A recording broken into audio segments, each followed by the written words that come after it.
Hi, I'm Hull History Nerd, and this is Old Yorkshire. And in this special edition, which ties in with the first episode of the History of Hull Docks, we're going to be expanding on the history of Meaux Abbey. Because without Meaux Abbey, there wouldn't be a Kingston upon Hull, or even a Holderness, come to think of it.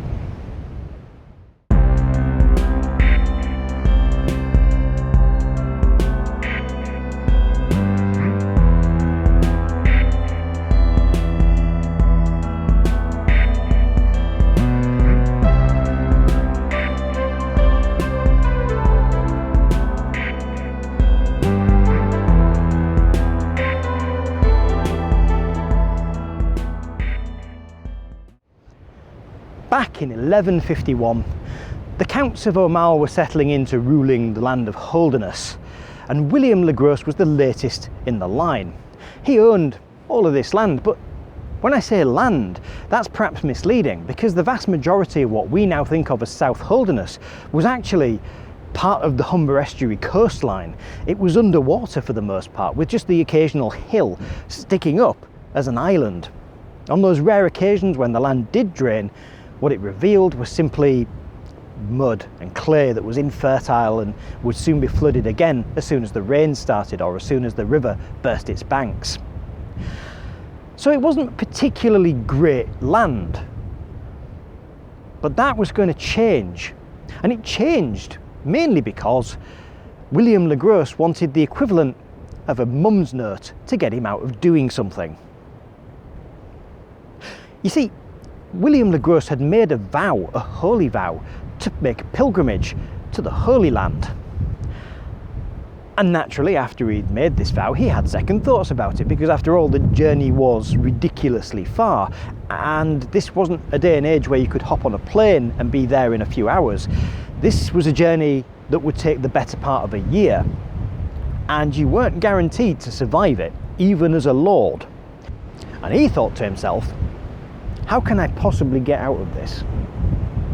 And the answer was, in the Middle Ages, you could get out of doing things like that, your holy vows that you'd promised before God, by giving land to the church. Because the church and the monasteries in the Middle Ages, if they loved one thing above all others, it was money and God, but mostly money. And they accepted gifts of land in return for cancelling vows quite readily. And when he wrote his letter off to the monks at Fountains Abbey, they were all too eager to snap his hand off for some land. You see, these monks knew that Holderness was mostly marshland, but these monks had originated in northern France and in the Low Countries, and they knew the secrets of taming and draining marshland and turning it into useful, wealth-producing, arable countryside. They eagerly accepted, and they sent a delegation of monks led by a monk called Adam to meet William here at Meaux. According to the history books, Adam turned up at Meaux, rapped his staff upon the ground and declared that this would be where they would worship God in their abbey. Which must have annoyed William, because he'd spent the last few years building Meaux up as a trading post, because it was in a good position quite close to Beverley and the River Hull. But nonetheless, his willingness to get out of his vow of pilgrimage overweighed his greed, and he allowed them to take the land, and the abbey was built. Now, the first abbot was Adam, the chap who'd actually rapped his staff on the ground. It turned out he had more enthusiasm than competence for running an abbey, and they ended up dispersing the congregation towards the end of his reign. He was followed by several other less than stellar abbots who also ran the abbey into the ground. But whilst they weren't particularly good at the financial side of things, in the background they were busy transforming this entire countryside. Because believe me, in 1151 you would not recognise this. Meaux is down in the history books as having a shore. It literally was an island. Now it stands in the middle of green fields, and the city of Hull is only a few miles to the south. What happened? Well, the monks dug a series of drainage ditches drainage ditches that started out here where their abbey was, because they wanted to clear this land particularly from flooding. It was where they lived after all.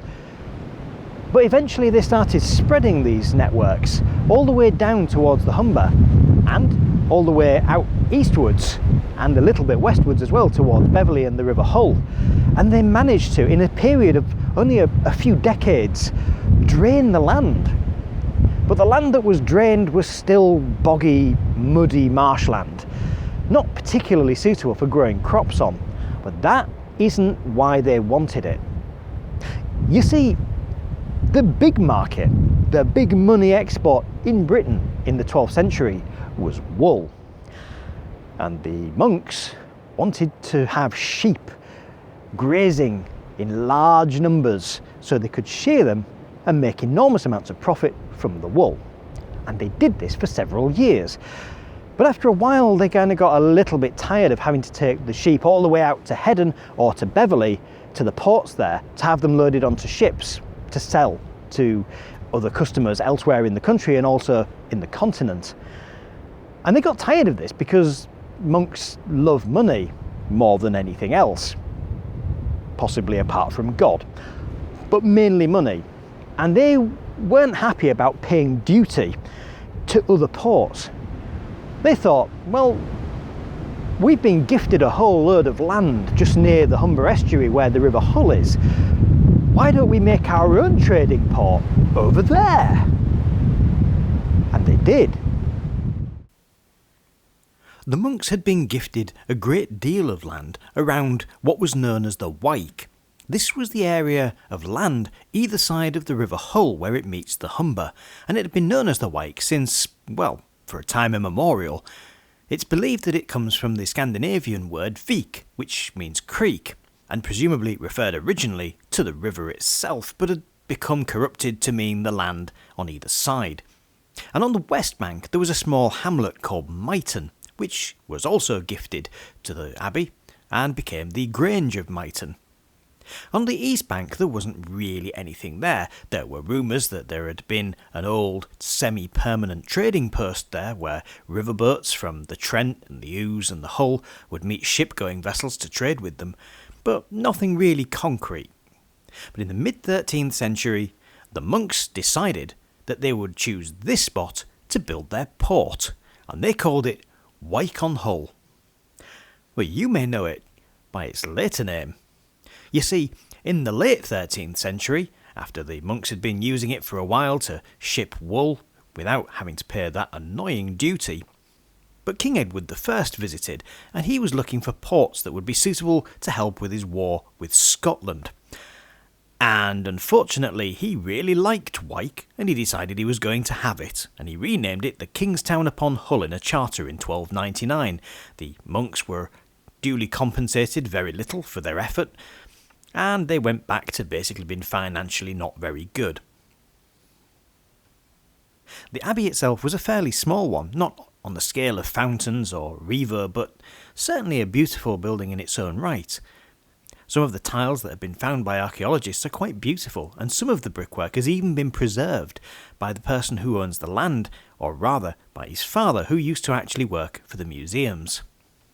Particularly remarkable is this round design, which was from inside the church, and Mr. Buller Sr. actually moved it from the site into his farmhouse for safekeeping, because even in the mid-20th century, people were breaking onto the land in order to take souvenirs such as masonry and pieces of tile. A nightmare for somebody obsessed with preserving the integrity of the site and the finds. As you can see in this old map that was sketched by Mr. Buller, the abbey had all the normal features of an abbey. It had a cloister, there was a fish pond, and of course a range of buildings including a herb garden for the kitchen. In 1197, one of these incompetent abbots decided to resign. He recognised his own failings and he stepped down, allowing another younger, fiery and more principled monk called Alexander to ascend to his role. And Alexander was one of the few monks in all of England, one of the few abbots, to say no to King John's repeated demands for tribute. And it got him into all kinds of trouble because you don't say no to a king. even though King John was a weak king and he was widely regarded as such by his barons and by the church, he's still a king. And as a result, this did bring the vengeance of the crown down upon the abbey, and they had to disperse and hide. They literally had to leave the abbey behind and hide in nearby friendly places because of all this. And Alexander recognised that he was putting the abbey and the whole mission at risk, and he stepped down in order to save the abbey. The abbey swiftly made reparations to the king, paying him an enormous amount of money to pay off his anger. That cost them dearly, and the abbey spent pretty much most of the next 200 years heavily in debt. In the Friday before Passion Sunday in 1349, the monks were doing their daily hymns, when all of a sudden a fierce shaking grabbed the abbey and hurled them from their feet. Things fell from a great height, cracks appeared in the buildings, and it was seen as an omen by the superstitious monks, and indeed by everybody at the time. Now, in the modern day, we know that it was just an earthquake, but what happened next must have convinced them that it was an omen, because only a few weeks later, the Black Death arrived. The monks started that period with 50 in their congregation, and by the time the plague had run its course, there were only 10 left. The congregation was decimated, and the numbers of the monks never did recover even after the plague. They may have grown a little, especially during the very popular rule of an abbot called William from Scarborough, who was very lax and liberal and was kind of loved by the monks and the lay brethren alike. But even under him, despite the fact that they acquired a really good library and a whole bunch of relics, by the 1500s the storm clouds were starting to gather. King Henry VIII was having his epic tantrum known as the Dissolution, where he destroyed the abbeys and the monasteries' power and claimed their land and their wealth for himself. The abbey was dissolved in 1539, and as with an awful lot of those places, the stone was robbed by locals for building projects of their own, and in Meux's case, that destruction was almost total. There is nothing left standing here except a couple of stone steps and some earthworks. Most of the stone was actually taken by the engineers who were building Henry VIII's citadel, a huge upgraded sea fortress on the side, the east bank of the River Hull.